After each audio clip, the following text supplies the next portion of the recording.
Hello students, இந்த வீடியோவில் 3 spoken English sentence structures நம்ம கற்றுக்க போகிறோம். அதில் த ஃபர்ஸ்ட் சென்டென்ஸ் ஸ்ட்ரக்சர் என்ன அப்படின்னா, இந்த சென்டென்சஸை கவனிங்க. அவன் வந்தா என்ன, வரலனா என்ன, எனக்கு அதை பற்றி எந்த கவலையும் இல்லை. ஓகே, அடுத்த சென்டென்ஸ் பாருங்க. அவள் சமைச்சாலும் சரி, சமைக்கலனாலும் சரி, எனக்கு அதை பற்றி எந்த கவலையும் இல்லை. ஓகே, அடுத்த சென்டென்ஸ் பாருங்க. நீ என்னை நம்பினாலும் சரி, நம்பலனாலும் சரி, எனக்கு அதை பற்றி எந்த கவலையும் இல்லை. இந்த மாதிரி சென்டென்சஸ் எப்படி இங்கிலீஷில் சொல்கிறது அப்படிங்கிறத நம்ம இந்த ஃபர்ஸ்ட் சென்டென்ஸ் ஸ்ட்ரக்சரில் பார்க்கலாம் வாங்க. ஓகே, ஃபர்ஸ்ட் சென்டென்ஸ் பாருங்கள். அவன் வந்தா என்ன, வரலன்னா என்ன, எனக்கு கவலை இல்லை. ஓகே, ஃபர்ஸ்ட் எனக்கு கவலை இல்லை, இது எப்படி சொல்கிறது அப்படின்னா ஐ don't care. I don't care. அடுத்து அவன் வந்தா என்ன, வரலனா என்ன, இதை எப்படி சொல்கிறது அப்படின்னா weather he comes. Weather he comes அப்படின்னா அவன் வந்தா என்ன, அடுத்து அவன் வரலனா என்ன அப்படிங்கிறதுக்கு ஆர் நாட், இதை மட்டும் சொன்னால் போதும். ஃபுல் சென்டென்ஸ் சொல்ல வேண்டிய அவசியம் இல்லை. ஓகே, இந்த சென்டென்ஸில் ஹீ கம்ஸ் அப்படின்னு இருக்கு இல்லையா, இது என்ன அப்படின்னா சிம்பிள் ப்ரெசன்ட் டென்ஸ்.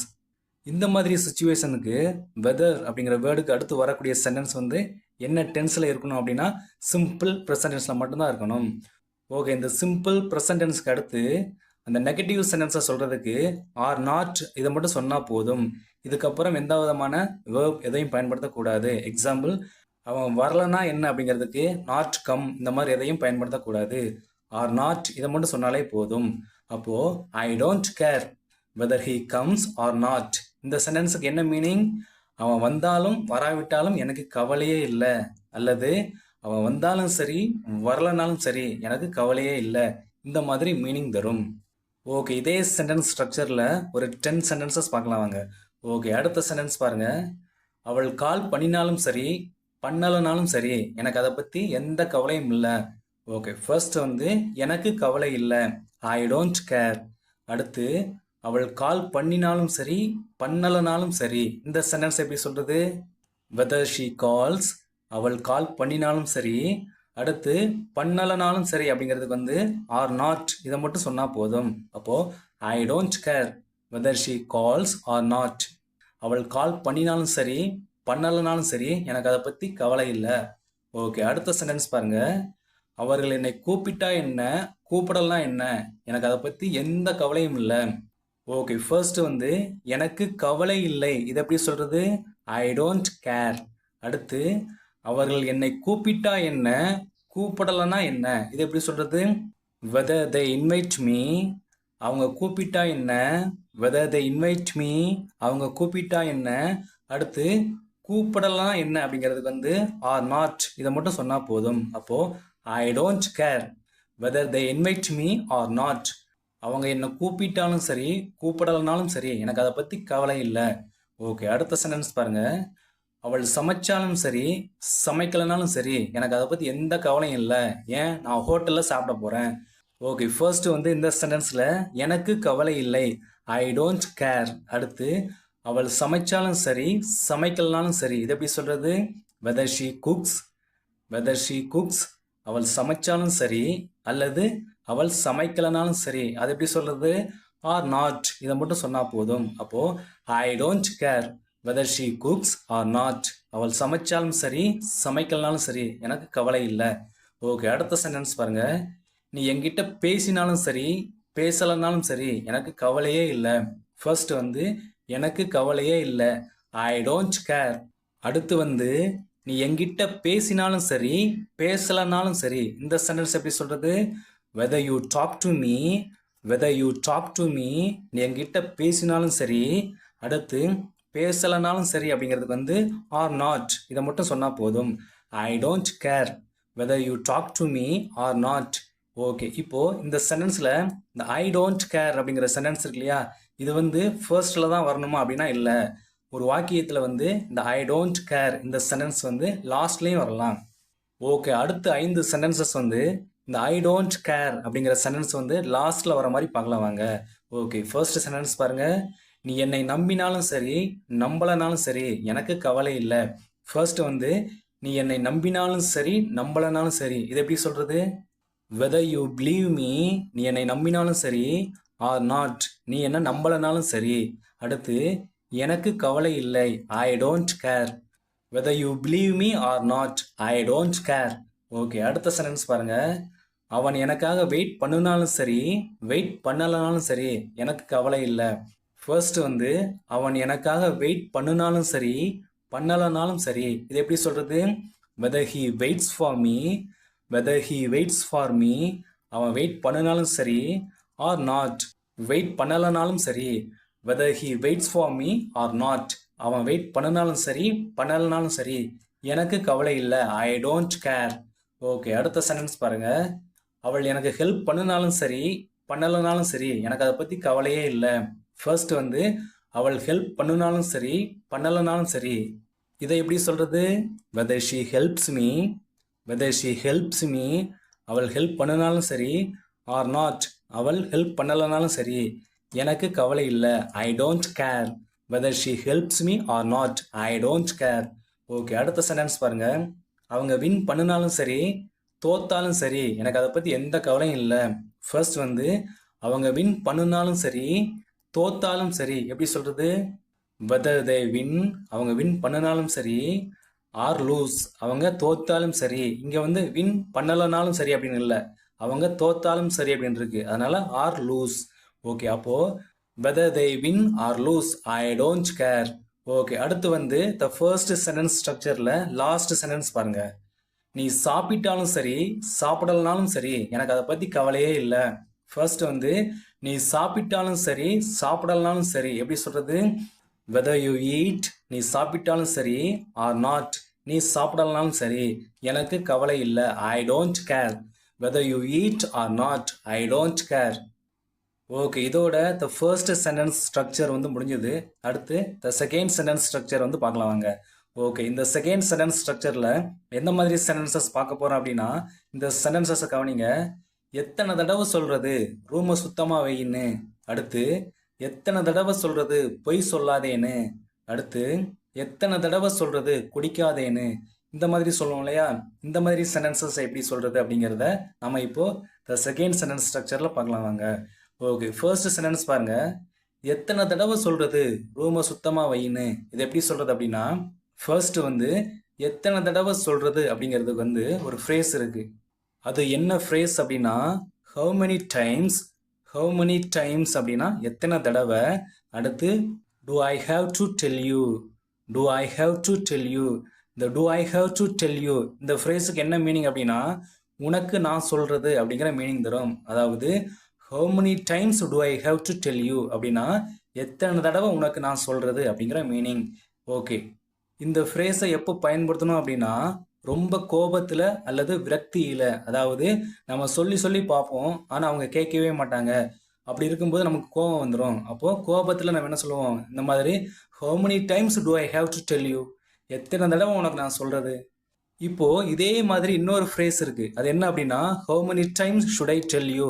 இந்த ஃப்ரேஸ் வந்து என்ன மீனிங் தரும் அப்படின்னா, எத்தனை தடவை உனக்கு நான் சொல்லணும் அப்படிங்கிற ஒரு அட்வைஸ் கேட்குற மாதிரி ஆகிடும். அதனால் இதை வந்து நம்ம இந்த சுச்சுவேஷனில் பயன்படுத்தக்கூடாது.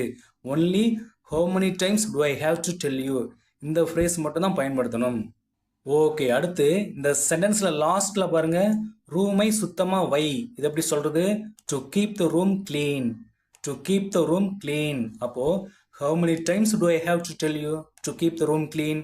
எத்தனை தடவை உனக்கு நான் சொல்கிறது ரூமை சுத்தமாக வைன்னு. ஓகே, அடுத்த சென்டென்ஸ் பாருங்கள். எத்தனை தடவை சொல்கிறது கதவை மூடுன்னு. ஃபர்ஸ்ட் வந்து எத்தனை தடவை சொல்கிறது, இது எப்படி சொல்கிறது? How many times. அடுத்து do I have to tell you. அப்போது how many times do I have to tell you, எத்தனை தடவை உனக்கு நான் சொல்கிறது. எதுக்கு? கதவை மூடுன்னு. அதாவது கதவை மூட அப்படிங்கிற ஒரு இன்ஃபினிட்டிவ் ஃப்ரேஸ். அதை எப்படி சொல்கிறது அப்படின்னா, to close the door. To close the door அப்படின்னா கதவை மூட. அப்போது how many times do I have to tell you to close the door? எத்தனை தடவை சொல்கிறது கதவை மூடுன்னு. ஓகே, அடுத்த சென்டென்ஸ் பாருங்க. எத்தனை தடவை சொல்கிறது சீக்கிரம் வான்னு. ஃபர்ஸ்ட் வந்து எத்தனை தடவை சொல்கிறது, இது எப்படி சொல்கிறது? how many times. அடுத்து do I have to tell you. how many times do I have to tell you, எத்தனை தடவை சொல்கிறது. எதுக்கு? சீக்கிரம் வா. இது எப்படி சொல்கிறது? அதாவது சீக்கிரம் வர அப்படிங்கிற ஒரு இன்ஃபினிட்டிவ் ஃப்ரேஸ். அது எப்படி சொல்கிறது? To come early, to come early. அப்போது How many times do I have to tell you to come early? நான் எத்தனை தடவை சொல்றது சீக்கிரம் வான்னு. ஓகே, அடுத்த சென்டென்ஸ் பாருங்க. எத்தனை தடவை சொல்றது அமைதியா இருன்னு. ஃபர்ஸ்ட் வந்து எத்தனை தடவை சொல்றது how many times. அடுத்து do I have to tell you. how many times do I have to tell you. அடுத்து அமைதியாக இருன்னு எப்படி சொல்றது, அதாவது அமைதியாக இருக்க அப்படிங்கிற ஒரு இன்ஃபினிட்டிவ் ஃப்ரேஸ். அது எப்படி சொல்றது, to keep quiet. To keep quiet. how many times do I have to tell you to keep quiet. Okay, அடுத்த சென்டென்ஸ் பாருங்க. எத்தனை தடவை சொல்றது என்னை தனியா விடுன்னு. ஃபர்ஸ்ட் வந்து எத்தனை தடவை சொல்றது how many times do I have to tell you. how many times do I have to tell you. அடுத்து என்னை தனியா விடுன்னு. அப்போ என்னை தனியா விட அப்படிங்கிற ஒரு இன்ஃபினிட்டிவ் ஃப்ரேஸ். அது எப்படி சொல்றது, to leave me alone. To leave me alone அப்படின்னா என்னை தனியாக விட அப்படிங்கிற ஒரு இன்ஃபினிட்டிவ் ஃப்ரேஸ். அப்போ how many times do I have to tell you to leave me alone. Okay, இது வரைக்கும் நம்ம பார்த்தது எல்லாமே இந்த இடத்துல வந்து அஃபர்மேட்டிவ் கமாண்ட் பார்த்தோம். இப்போ நம்ம பார்க்க போகிறது, அதாவது அடுத்து நம்ம 5 சென்டென்சஸ் பார்க்க போகிறது என்ன அப்படின்னா நெகட்டிவ் கமாண்ட் பார்க்கலாம் வாங்க. ஓகே, ஃபர்ஸ்ட் சென்டென்ஸ் பாருங்க. எத்தனை தடவை சொல்றது கத்தாதேன்னு. ஓகே, இந்த சென்டென்ஸில் ஃபர்ஸ்ட் வந்து எத்தனை தடவை சொல்றது how many times do I have to tell you. அடுத்து கத்தாதே, இது எப்படி சொல்றது, not to shout. not to shout. அப்போ ஓகே, இந்த சென்டென்ஸில் not to shout இது வந்து என்னது, நெகட்டிவ் கமாண்ட். ஓகே, இதே மாதிரி இன்னும் 5 சென்டென்சஸ் பார்க்கலாம் வாங்க. ஓகே, அடுத்த சென்டென்ஸ் பாருங்க. எத்தனை தடவை சொல்றது குடிக்காதேன்னு. ஃபர்ஸ்ட் வந்து எத்தனை தடவை சொல்றது how many times do I have to tell you. அடுத்து குடிக்காதேன்னு எப்படி சொல்றது, not to drink. how many times do I have to tell you not to drink. Okay, அடுத்த சென்டென்ஸ் பாருங்க. எத்தனை தடவை சொல்றது பொய் சொல்லாதேன்னு. இது எப்படி சொல்றது, எத்தனை தடவை சொல்றது how many times do I have to tell you. அடுத்து பொய் சொல்லாத எப்படி சொல்றது, not to lie. how many times do I have to tell you not to lie. Okay, அடுத்த சென்டென்ஸ் பாருங்க. எத்தனை தடவை சொல்றது அங்க போகாதேன்னு. ஃபர்ஸ்ட் வந்து how many times do I have to tell you. அடுத்து அங்க போகாத இது எப்படி சொல்றது, not to go there. not to go there. how many times do I have to tell you not to go there. Okay, அடுத்த sentence பாருங்க. எத்தனை தடவை சொல்றது சண்டை போடாதன்னு. ஃபர்ஸ்ட் வந்து எத்தனை தடவை சொல்றது how many times do I have to tell you. அடுத்து சண்டை போடாத எப்படி சொல்றது, not to fight. not to fight. அப்போ how many times do I have to tell you not to fight. Okay, அடுத்த சென்டென்ஸ் பாருங்க. எத்தனை தடவை சொல்றது டவல் அங்கே வைக்காதேன்னு. ஃபர்ஸ்ட் வந்து எத்தனை தடவை சொல்றது how many times do I have to tell you. அடுத்து டவல் அங்கே வைக்காதே எப்படி சொல்றது, ஃபர்ஸ்ட் வந்து not to keep the towel. டவலை அங்கே வைக்காத, எங்கே அங்கே அப்படிங்கிறதுக்கு வந்து there. ஓகே, இதோட த செகண்ட் சென்டென்ஸ் ஸ்ட்ரக்சர் வந்து முடிஞ்சது. அடுத்து நம்ம என்ன பார்க்க போறோம் அப்படின்னா த தேர்ட் சென்டென்ஸ் ஸ்ட்ரக்சர் என்ன அப்படிங்கிறத இப்போ பார்க்கலாம் வாங்க. ஓகே, இப்போ த ஃபர்ஸ்ட் சென்டென்ஸ் ஸ்ட்ரக்சரில் பார்த்தோம் இல்லையா, என்ன பார்த்தோம், நீ சமைச்சாலும் சமைக்கலனாலும் எனக்கு அதை பற்றி கவலை இல்லை அப்படின்னு பார்த்தோம் இல்லையா. இந்த சென்டென்ஸ் எப்படி சொல்கிறதுன்னு பார்த்தோம், அதாவது whether you cook or not I don't care. whether you cook or not I don't care. இந்த மாதிரி சென்டென்சஸ் பார்த்தோம் இல்லையா ஃபர்ஸ்ட் சென்டென்ஸ் ஸ்ட்ரக்சரில். இப்போது இந்த ஐ டோன்ட் கேர் இந்த ஃப்ரேஸுக்கு பதிலாக it doesn't matter to me இந்த ஃப்ரேஸ் பயன்படுத்தலாம். இந்த ஃப்ரேஸுக்கு என்ன மீனிங் அப்படின்னா, எனக்கு அது ஒரு பொருட்டல்ல, அல்லது எனக்கு அது ஒரு பிரச்சனை இல்லை, அல்லது எனக்கு அதை பற்றி கவலை இல்லை. இந்த மாதிரி எந்த மீனிங் வேணாலும் நீங்கள் எடுத்துக்கலாம். அதாவது whether you cook or not it doesn't matter to me அப்படின்னா, நீ சமைச்சாலும் சமைக்கலனாலும் எனக்கு அது ஒரு பொருட்டல்ல, அல்லது எனக்கு அது ஒரு பிரச்சனை இல்லை, அல்லது எனக்கு அதை பற்றி கவலை இல்லை. இந்த மாதிரி எந்த மீனிங் வேணாலும் எடுத்துக்கலாம். ஓகே, அடுத்த சென்டென்ஸ் பாருங்க. whether he loves me or not.